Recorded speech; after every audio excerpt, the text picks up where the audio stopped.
So guys, so ito na yung kalagayan namin. Ayan. Ayan o. Baha. Ayan na. Uy, Diyos ko. Ayan. Yan na yung labasan namin. Dagat na po. Dagat na.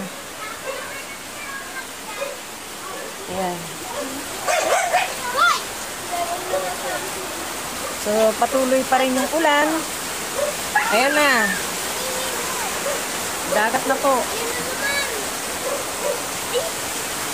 Ayan o, yung labasan namin o. Yan na.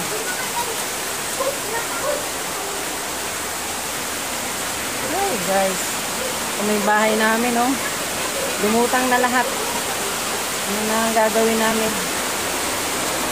Diyos ko, Lord. Ito na yung kalagayan ngayon ng bahay namin. Ito, mataas na tong kwarto namin ha, pero inabot pa din. Ayan o. Wala. Yung kwarto namin na isa o. Yung isang kwarto, malapit na rin pasukin guys. Naku po. Tignan mo yung ano, yung mga papeles ng asawa ko. Gusto baka maganda basa. Ay, nako. Ito na. Wala na. Biglaan yung tubig eh. Grabe. Yung baha, hanggang bintana na. Ayan o. Tapos yung tubig sa labas, ayan na. Kita nyo ba? Ito yung bintana namin o. Ayan na siya o. Ayan. Kalahati na ng bahay namin o. Lutang na lahat ng gamit. Ayan. Wala na. Ito yung higaan namin guys. O yun, yung kama namin. O yan na. Kwarto na to ha. Mataas na itong kwarto ko to. Dito sa loob ng bahay namin hanggang baywang na sa akin. Yung tubig. Ayan yung kusina. Wala na. Sabog-sabog na yung bahay ko guys. Ayan. Wala na. Ayan. Ito na yung sala namin. Ayan. Yung sopa namin. Lutangan. Yun o. Ayan. Wala na. Ayan o. Ayan. So, yan ang kalagayan namin ngayon dito. Ang aming mag-isip-isip yung kwarto namin guys. Yung mataas na talaga to ha. Itong isang CR namin o. Nabot na. Ito yung kwarto namin na yung kung saan yung nandito yung aircon pag nagpapalamig ako. Ayan na. Ayan na guys. Ayan na. Ayan na. Ayan na. Tapos yung ibang gamit namin, nilagay na namin doon sa second floor namin, hindi pa natatapos. Lord, bigyan mo ako ng pampatapos. Yun. Yung kay Tito Bart nga, yung plate nga itim. July 25. Ito ang itsura ng bahay na binaha. Yan, ganyan kagulo. Yan. Yan guys. Diyos ko, yan o. Nakapatong na yan dyan, pero inabot pa rin. Oh. Ito yung isang kwarto namin, kung saan natutulog ako. Ito yung gang ko. Hugasan na lang ito, tapos barnisan. Mabuti na lang kahoy ito guys, na pinatungan lang ng foam. So yung foam, paalam na sa earth. Ito yung bintanang pinakikita ko kahapon sa video ko. Kasi itong video ko ngayon, karugtong ito ng kahapon. Diba 24 kahapon, July. Tapos may 25, yan. Pinakita ko lang kung anong tsura ng nabaha. Diyan. Hanggang dito ang tubig yan sa bintana kahapon. Ngayon, yan ay tsura pag walang tubig. Yan. So, napakarami namin linisin, guys. Ganun talaga ang buhay. Wala tayong magawa. Ayan. Ito na, saglit. So, dito naman tayo sa labas. Ay, ano. Yan. Itong lagayan namin ng damit, guys. Lahat ng laman yan, basa. Kasi hanggang dito ang tubig niya, no? Hanggang dito. So, siyempre basa. Tapos, ayan, yung iba, ibinabad ko na. Kasi ito yung CR namin dito sa kwartong ito. Kasi, dalawa lang naman yung kwarto namin, guys. Bawal kwarto may CR. So, ito yung CR namin dito. Yan, oh, ito may tsura. Kalat-kalat, guys. Pasensya nyo na. Binaha nga, diba? Ayan, tayong, ano. Yan. Yan. So, yun, labas tayo. Yan yung kalagayan namin, guys. Gusto ko lang makita nyo yung kalagayan namin, guys. O, sa kusina tayo. Ayan ang itsura ng kusina. Ayun, yan. Diba? Ang ganda ng kusina. Tuklap-tuklap na yung mga patungan. Ayan. Nakapatong doon yung ref namin na inabot din. Pero okay pa naman daw sabi ng butingin. Ayan. Yung mga ibang gamit, guys, nasa taas. At ito yung kwarto namin isa. Ito yung sinasabi ko na mataas na to, inabot pa din eh. So, at saka ito yung CR. Ayan o, ano pa rin. Ang daming gagawin talaga guys. Alam ito ng mga binahaan kung gaano kahirap mabahaan. So, isipin mo lahat lumutang kahapon. Ito isang kwarto. So, ay guys, natutulog yata yung apo ko. Ayan. Ayan o. Yan yung kalat niya. So, natutulog yung apo ko. Hindi ko na maipakita. Ayan. Ganyan kami kakalat ngayon guys. Yan. So, tingnan natin. Alam guys kung anong uunahin kong ligpitin. Yan. So, dito tayo sa sala. Ayan, yung mga sandalan ng sofa ko. Ayan, yung sofa ko guys. Wala na. Wala na talaga yun. Ayan. So, yan. Tapon na daw lang yan. Talaga. Kasi, ano pang gagawin mo dyan, nabasa. Tapos ito, tingnan mo yung damage guys. Oh, wala na. Itatapon na rin ito. Diyan na muna. Na-save ko lang yung video okay namin yan. Tsaka yung maliit na TV kasi nakahangin naman. Pag nagbibideo okay kasi kami dito, yan ang ginagamit ng TV. Kaya buti na lang nakaano yan dyan. Ayan. Yan lang ang na-save. Yan. Yung TV at saka video okay. Ang speaker nito nabasa, hindi ko alam kung maano pa ba. So yan. Labas tayo guys. Ayan ang itsura ng mga nabahaan. Sino nakaka-relate dyan? Ang ganitong itsura pag nababahaan. Yan o, puro basura. Yan. Yan. Ayan. Ayan. Naisipin mo, tatrabahuin mo yan guys. Idiligpit mo isa-isa. At ito yung sinasabi ko na ano, na kinuha ko doon sa aparador na iba. Binabad ko kasi baka hindi matanggal yung putik-putik ba, sayang na mo itapon. Laban na lang natin guys. So yan, ganyan kami kakalat ngayon guys. Ganyan kami. Hanggang doon sa taas. Ito may pangke ng yung gasol namin nasa may hagdanan pataas pa. Ganyan. Ito ang itsura ng nabaan. Yan, ganyan ang itsura ng nabaan. So relate dyan yung mga nabaan. Ayan, no? Yung aking mga halaman sa harap ng bahay, wasak din lahat. Ay, naku Lord. Ayan, ganun talaga buhay. At ito yung, isipin mo guys, yung gate namin palabas. Hanggang dyan yan, sa sarahan na yan ang tubig kahapon. Isipin mo. At saka yung, ano na yun, yung labas na yan, yung mga kapitbahay namin. Ay, parang dagat yan dyan kahapon guys. Parang dagat yan kahapon. Nakita nyo naman sa video ko kahapon. Itong ano, karugtong lang ito, itong video ko. So, yun lang. Pinakita ko lang kung ano itsura ng kapaligiran. Ay. Guys, ang dami kong ayusin. Tuklap-tuklap yung ano, pumangit yung dingding ko. Oh. Yun, oh, ang dami talaga. Tingnan nyo naman ang damage ng patungan. Diyos ko. Diba pala pag tubig, no? Pero mas mainam na yung baha, siguro, kaysa sunog. Kasi pag sunog, wala ka ng bahay, yung baha, mabasa lang, or, yan, ganyan, ganito. O, yan, tuklap. Pumutok yung mga, ano, yung, ano ba yan? Semento. So, yan, ipapa-retouch ko pa yan. At ito ang pinakamatindi sa, yung may sopa ko, guys, may tatapon to lahat. Ito, sofa bed to, ito. Wala na rin. So, yan. Ay, nako, hindi ko na maipakita yung taas, guys, masyado na.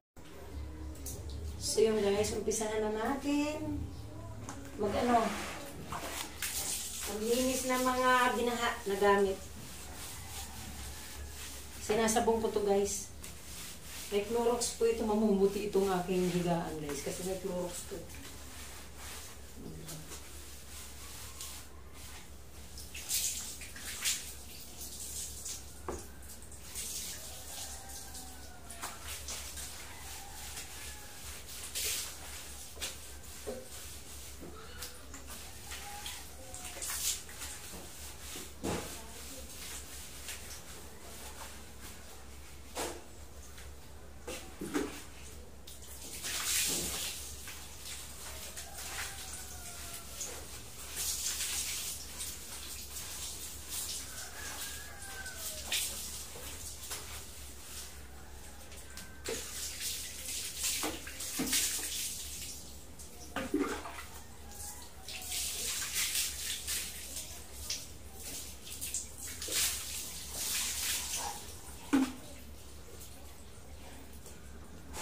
So yun guys, sinumpisahan kong linisin isa utay-utay. Hindi natin pwedeng Diyos ko Lord, hirap. Utay-utay kong maglinis guys. Pag natin biglain, mahirap, mahinang kalaban. Diyos ko. So yun. Sinong relate dyan ngayon sa ginagawa ko? Tingin ko napakarami natin ngayon na naglilinis. Or naglilimas ng mga bakas ng baha. Yun. Good luck sa atin guys. Kung gusto kong maiyak guys. Pero hindi eh. Ay. Kailangan natin maging matatag. So yun guys, natapos ko ng paliguan ang higaan namin. Ayan. Ayan.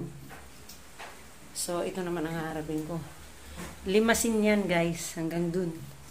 Isipin mo yan, paano hindi ka maiiyak. Pero okay lang yan, ganun talaga. Naisip ko na lang, mas, ano ba yung tawag dun? Mas may marami pa dyan, mas worse na nangyayari sa amin ngayon. So yan, maglilimas tayo guys. Ayan. Mayroon naman naglilinis dito, kaya lang may pagkamaselan ang yung lingkod eh. Hindi ako kontento sa linis nila. Gusto ko personal kong naglilinis talaga yan. Yan. So, yan. Tapusin na natin to guys. Kwarto pa lang to ha.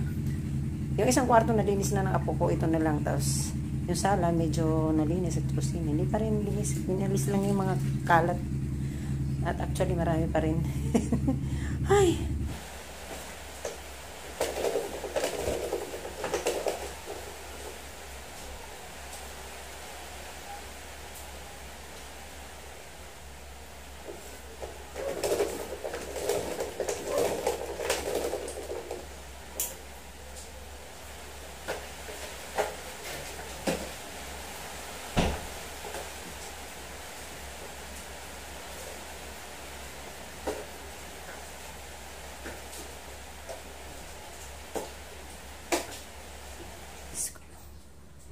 So yun guys, naalis ko na yung tubig dito, diba?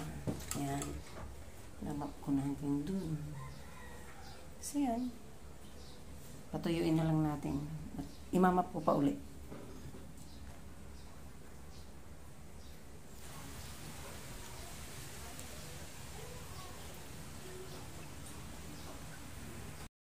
Good morning! Ito ang kalagayan namin ngayon. Nalabhang ko na mga yan.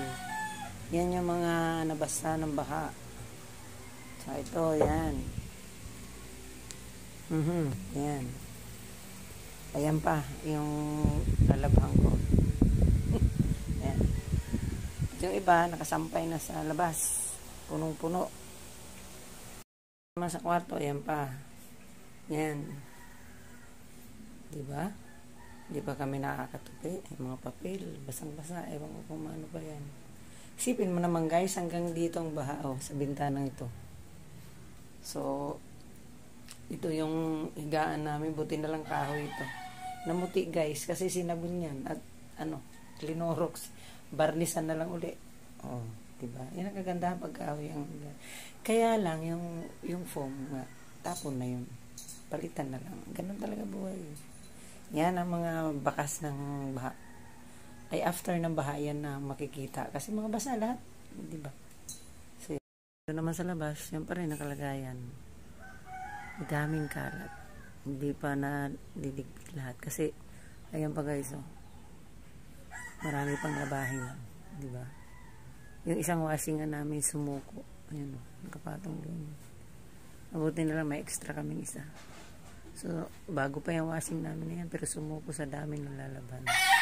Ito. Ganyan pa kagulo ang bahay namin dito sa labas. At napakarami namin sinampay sa taas guys. Yun lang. Ito ang bakas ng baha. Dito ako ngayon sa sala namin. Ganito ang itsura na sala namin ngayon.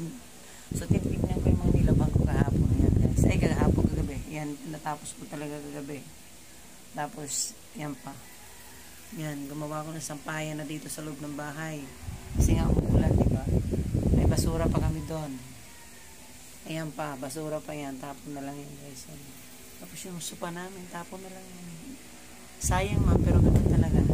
Wala tayo magawa, ganun ang buhay. So yan, marami na rin mga napatuyo ako kahapon. Nasa kwarto na, ang daming tupiin. Punong-puno yung pigaan namin. Tapos marami na rin akong sinambay sa taas. At marami pa rin labahin sa labas. At tatapusin ko ngayong araw na to, maya-maya. So, nandito ako sa sala namin ngayon. Ngayon, tinitignan ko yung mga nilabang ko kagabi yun. Kaya, plinex ko lang. Yun guys, laban lang tayo sa buhay. Ganun talaga. Kasama ito. So ito yung guys. Ito yung mga damit namin na nabasa nung bumaha. Isang aparador ito guys. Na nabasa. Yan o. Yan. Yan guys. Diba? Yan yung mga nilabhan kong mga damit na nabasa nung bumaha. So, napatuyo ko sila guys. 2 araw ko sila pinatuyo. Yan, ganyan karami. Ganyan din kadami ngayon ang titiklupin ko. O, diba? Ang galing. Tapos, hindi ko naman ipakita sa inyo yung nasa labas pa. Ha? Pero karamihan nun, mga pantalon na mga blanket. Yan. So, yun lang. I-plenex ko lang kung gaano karami ngayon ang aking tutupiin guys. Yan. Yan. Sinong relate dyan? Marami. Siksik na siksik yan, oh. So, para tayong nasa ukay-ukay. Parang ukay-ukayan na itong nangyayari sa bahay ko. Parang may pwesto na ako ng ukay-ukay dito. So, welcome to Ukay-Ukay. Yan ang pagtitiklop nito. Ako yung tipo ng tao masipag magtiklop. Pero sa dami nito, nakakaramdam po ako ng katamaran. Yun lang.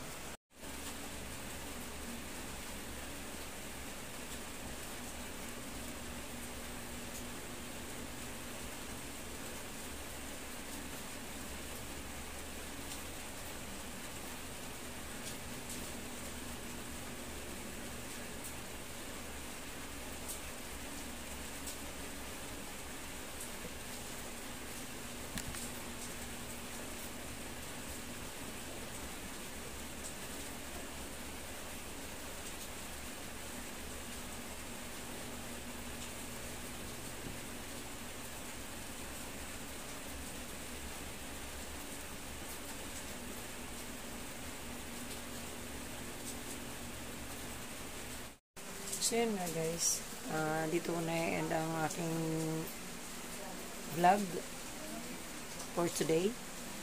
So ngayon, July 25, pumupa na yung baha. At ito na yung mga, nakita nyo naman, ipinakita ko kung paano bumaha. Ay paano kami binaha. At nung humupa kung paano naging damage nun. Basta lahat. Pero nagpapasalamat pa rin ako sa Diyos guys. Kahit ganun, nasira lahat ng mga gamit namin kung halos. Basa lahat ng mga damit namin, isipin mo isang aparador. At saka yung mga iba pang lagayan namin, inaabot talaga. Kasi yung mga hindi dating inaabot ng baha, inaabot na talaga. Yun. So yun. So, ganun pa man, wala sa amin nasaktan, walang nagkasakit. O ano. Basta yun. Yun ang pinaka-the best doon. Ang gamit kasi napapalitan. Mga nabasa, natutuyo yan. So, ang kalusugan, ang buhay, ang importante. Kaya yun. Kaya nga guys, lagi kong sinasabi pa nag-i-end ako ng vlog, ingatan at mahalin natin ang ating kalikasan at ibagumanti ang kalikasan. Ito na yun. So, damay-damay na lang ang nangyayari. So, yun lang guys. Be good, be kind, alagaan at mahalin natin ang ating kalikasan. Huwag na natin ito ipagwalang bahala. Yun lang. Bye guys!